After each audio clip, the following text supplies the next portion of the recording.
Hello, today we get to switch out our needles. So we started with the 4.5 to make the ribbing here. And now we get to start working on the body of this sweater pattern. And that is going to be a 5 millimeter needle. So see how this is working up. Can you imagine, could you imagine that this would turn out to look like this? We're just starting to get into the kind of yellowish brown color. Let me know what color you think that is. But I do love how this is working up. So this is going to be the ribbing for our pattern. You can see when it is drawn out. Also, I just love how this is a knit one, purl one, but how it makes these stripes here. So it kind of makes a twisted ribbing here.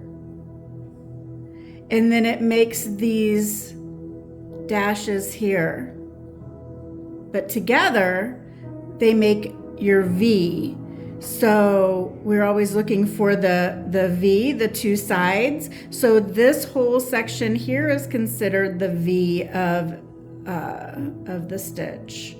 Okay, so I love the teals in here too. The teals and the purples, the lavenders. And then we're getting into this color right here next. So what we get to do is we get to switch out our needles. So here is a 5 millimeter needle right here. And this is the 4.5.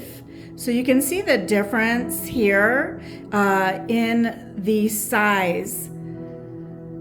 You wouldn't think a 0.5 would make that much of a difference, but it really does. So what we can do is we can go through and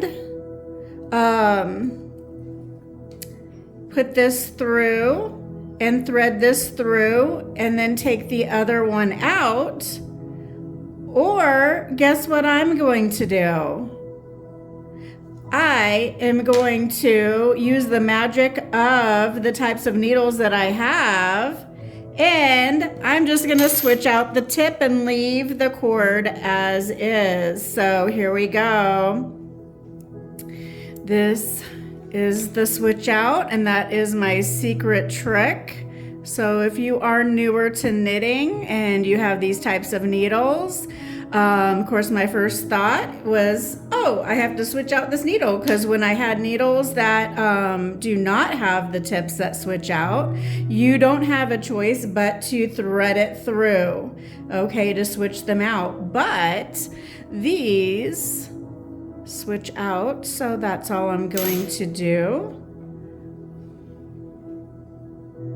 Now, if you needed a different size of cord, you could always switch that out, but we don't. We're doing fine. Since this particular pattern, you create the front, and then you're done with that, and you create the back, and then you're done with that, and then you seam them together. So look at that. How easy was that?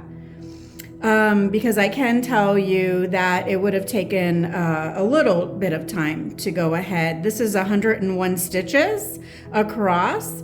So, and it is it's made with an Aran wool. So it is very squishy, very malleable. So it's gonna be great for needing to wash up or needing to, just wear it as often as possible, because it is just going to stretch and form as it's used so nicely. All right, everyone, that was the tip of the day. I hope you have a great one. Happy knitting.